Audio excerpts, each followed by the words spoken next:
When I started out, I was a broke 22-year-old, struggling to make ends meet. But over time, I learned some key money rules that the wealthiest people follow, and they completely changed the way I think about money. These principles didn't just help me build wealth, they also shifted my entire perspective on what it really means to be rich.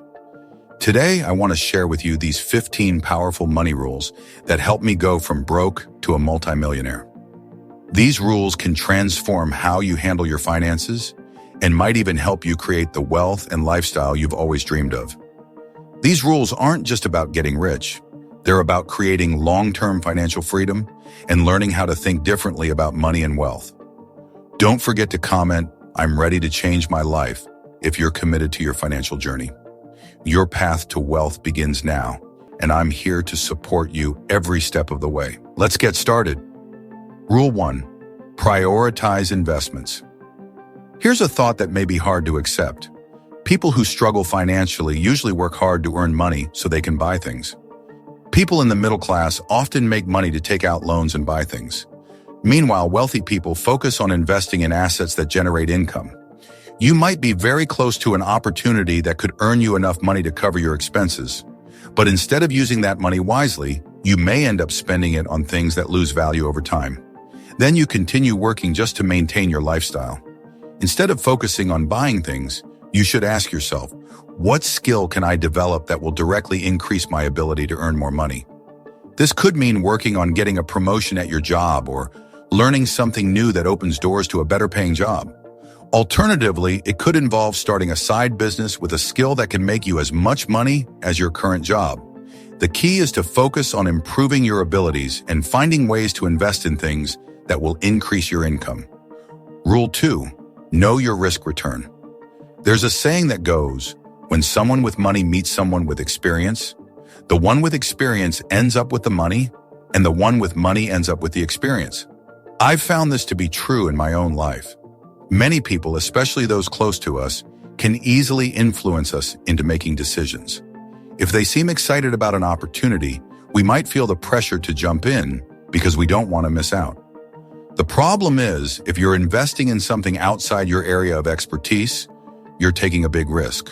When you don't understand the risks involved, you could lose everything. To better understand this kind of risk, think about it as a chart with two axes, one for risk and the other for potential returns. You can place all your investment opportunities in one of four boxes. On one side, there's high risk and high reward, like investing in something volatile like Bitcoin. On the other side, there's low risk and low reward, like investing in stable index funds. Then there's the tricky box of low return and high risk. This one should be empty because no one should invest here. It's just a bad deal. Finally, there's the low risk, high reward box. This is where you want to aim, with investments like real estate or buying a business where you can add value and make a solid return. The best investments are those in areas you know well. For example, if you're a real estate agent, your expertise is in real estate. If you're a designer, you should stick to design projects. The key is to invest in what you understand deeply. What I focus on now is finding opportunities where the rewards far outweigh the risks, what I call asymmetrical rewards.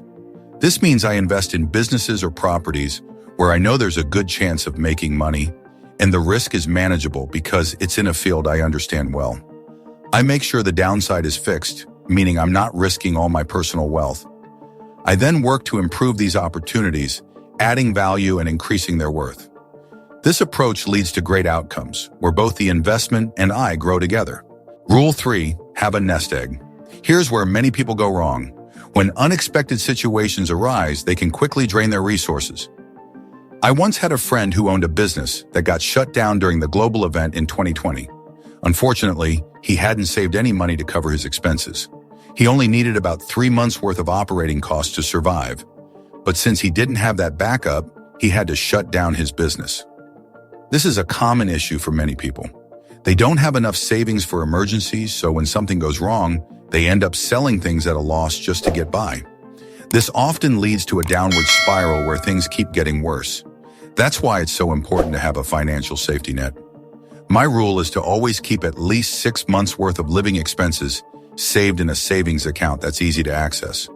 This money shouldn't be tied up in investments that might take time to sell, like stocks. especially if you'll have to pay taxes when you sell them. Now, 6 months of savings might sound like a lot, but think about it this way. I've never seen someone lose their job or face a crisis and not be able to find a way to get back on track within 6 months.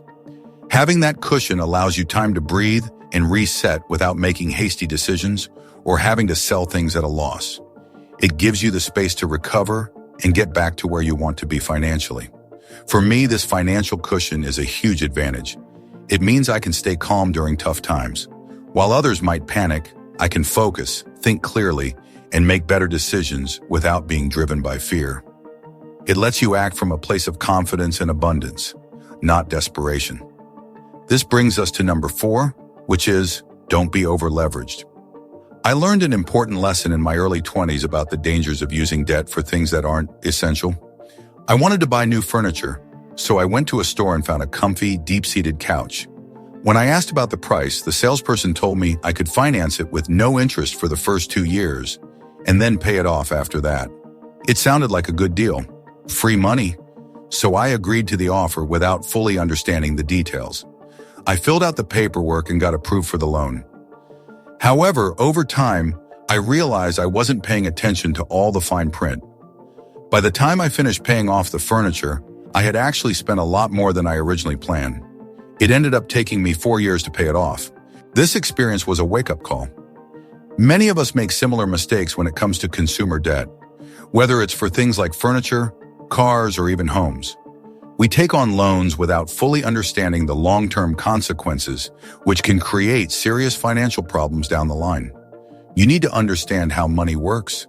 Banks make a lot of their profit from people who borrow money and don't pay it off right away, especially when the interest rates are high.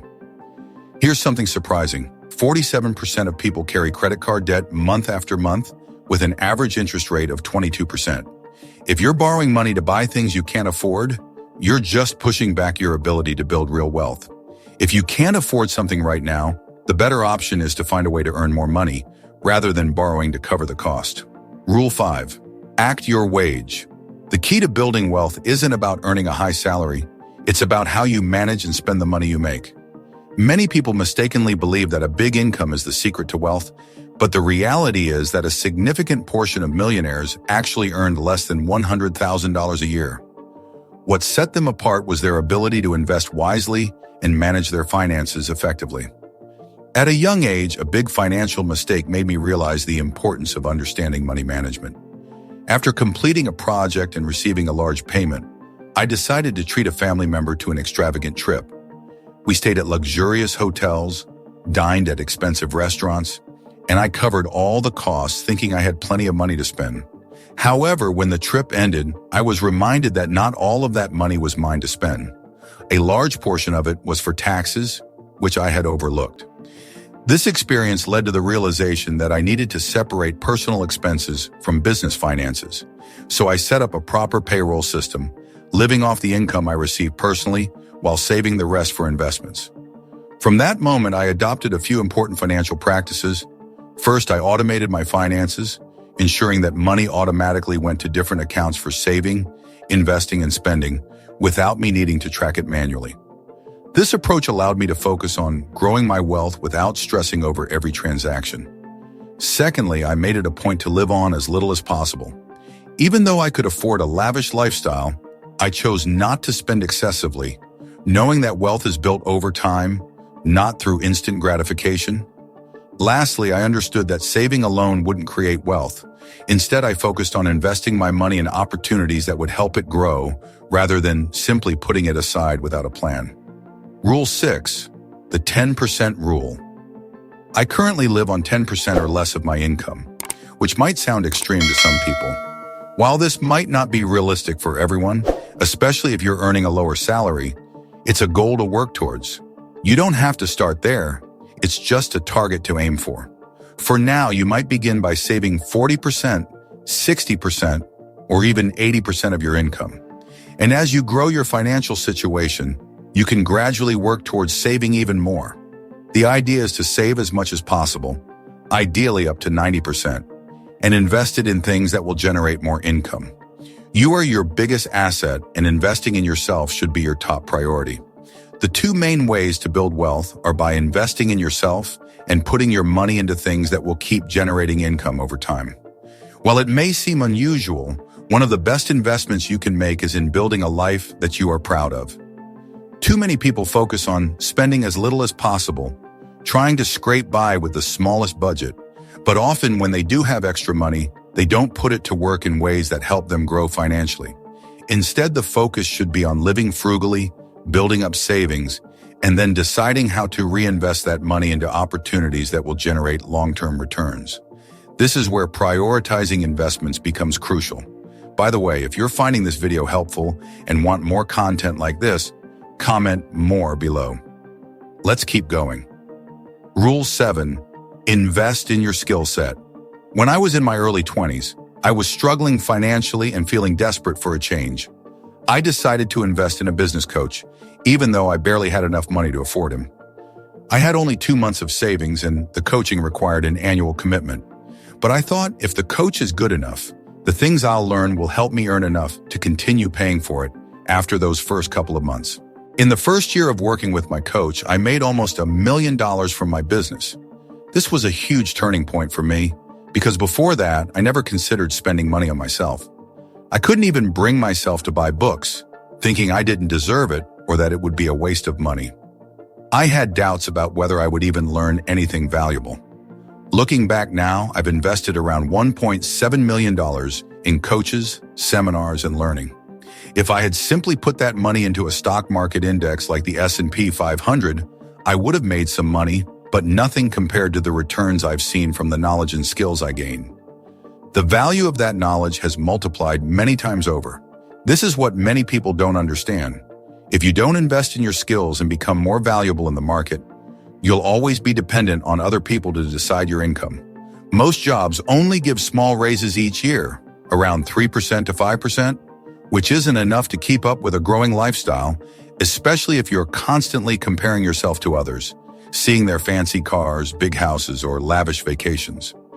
My main lesson from all of this was to delay spending on lifestyle upgrades as much as possible. Instead, I focused on investing in myself, which allowed me to build up my income. Once your income starts to exceed your spending, you can save and invest that extra money, which is how you start creating real wealth. Rule 8. Build a personal P&L. Here's an interesting idea. Think of your home like a business. Just like a business has income, profits, expenses, and salaries, your household does too. At the end of the month, you either save some money or you end up spending more than you earn. If you're not making money or at least saving, it's like running a failing business. If you don't know how to save or manage your money, it's time to change that. A lot of people avoid looking at their finances because they're afraid of what the numbers will show, but ignoring the problem won't make it go away. You don't have to be a math expert to understand where your money's going. You just need to keep track of it. Interestingly, this idea applies even to very wealthy people. I once spoke to a friend who ran a large business and made millions. He told me he wanted a simple life without too much to manage. When I asked why, he said he didn't want to handle all the responsibilities himself. I suggested, if you have all these things, multiple homes, cars, boats, why not hire someone to manage them for you? He was surprised, asking why he should manage it himself when he had someone run his business. I told him, exactly. Just do the same thing at home. Hire someone to manage your personal stuff the way you manage your business. That's what I do. I have a house manager who takes care of everything at home. She handles all the responsibilities that would otherwise cause stress, making it much easier for me and my wife to live without worrying about the day-to-day tasks. This approach is important because if you have a lot of possessions but they stress you out, you're basically a prisoner to those things. It doesn't matter if you're rich or not. You can feel trapped by your stuff. But after talking to some wealthy people, I realized a big secret. The richest people don't manage their own estates. They hire estate managers who handle their personal lives just like a business. So how do they do this? They track their income and expenses just like any business would. They set budgets, keep track of their profits, savings, and make sure everything is in order. Some wealthy families even set up a family office, a team of professionals like wealth managers, accountants, and lawyers who review their investments, help with tax strategies, ensure proper insurance, and keep everything balanced. This way, they can manage their wealth efficiently and live with less stress. Rule 9. Master the art of delegation. One of the biggest obstacles to building significant wealth is learning to let go of doing everything yourself. Successful people understand that they can't handle everything alone, so they hire experts to take care of various parts of their lives, businesses, and investments. This can include hiring personal assistants, financial advisors, or business consultants.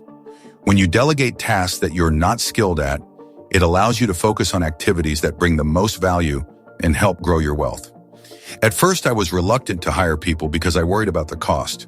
But once I did, I realized how much more I could achieve by having a skilled team around me. This approach helps you make better use of your time and energy, which ultimately leads to higher productivity and greater success. Rule 10. Don't let fear hold you back. Fear is often the biggest thing holding people back from success. It could be fear of failure, fear of being rejected, or fear of making a bad investment. This fear can be so overwhelming that it stops you from taking action. But something I learned from successful people is that they don't let fear control them. Instead, they take calculated risks. Rich people know that failing is part of the process.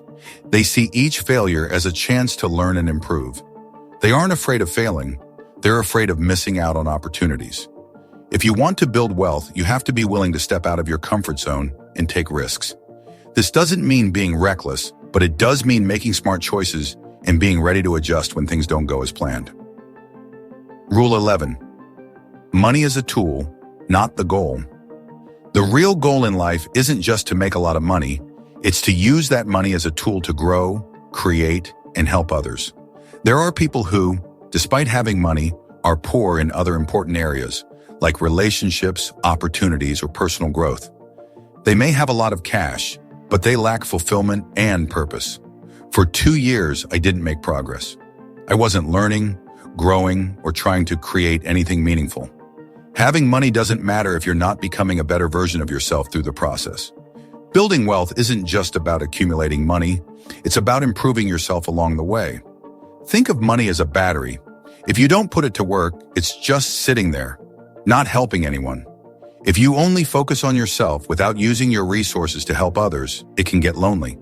The key is to use money to buy time that you can invest in yourself to grow and become more valuable.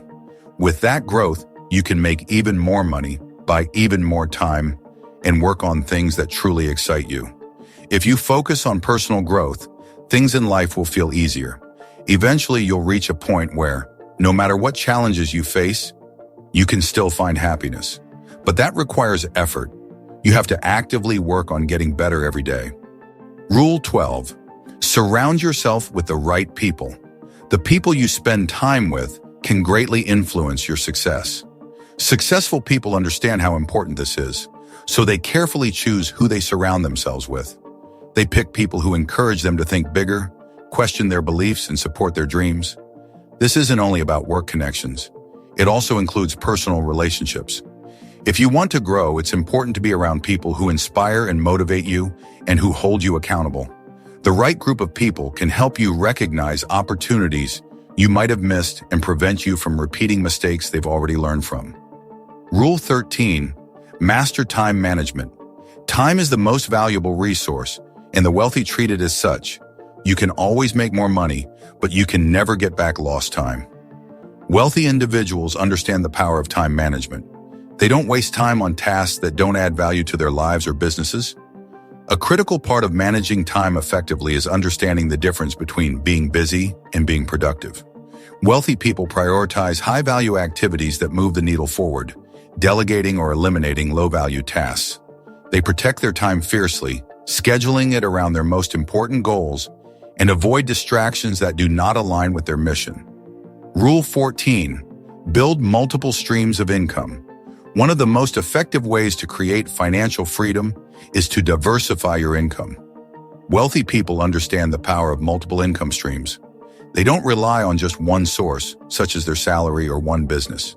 They invest in stocks, real estate, side businesses, intellectual property, and more. By diversifying your income sources, you reduce risk and create more stability. When one stream slows down, the others can make up the difference. It's important to start building these streams as early as possible, focusing on investments or businesses that generate passive income, so you aren't constantly working for every dollar you make. Rule 15. Stay humble and grateful. One thing that sets the truly wealthy apart from others is their ability to remain humble and grateful, no matter how much they've achieved. Success doesn't mean resting on your laurels or becoming arrogant. The wealthiest people know that their success is the result of hard work, persistence, and sometimes even luck. Being humble keeps you grounded and open to learning, no matter where you are in your financial journey. Gratitude, on the other hand, helps you focus on the positives in your life, making it easier to stay motivated and driven. When you're grateful, you're not constantly chasing the next thing. Instead, you're focused on appreciating what you have and working towards becoming better each day. If you enjoyed this video, give it a thumbs up and share your thoughts in the comments. For more informative content on finance, entrepreneurship, and self-improvement, subscribe to our channel. We post new videos every other day to help you succeed in various aspects of life. Have a great day and see you in the next one.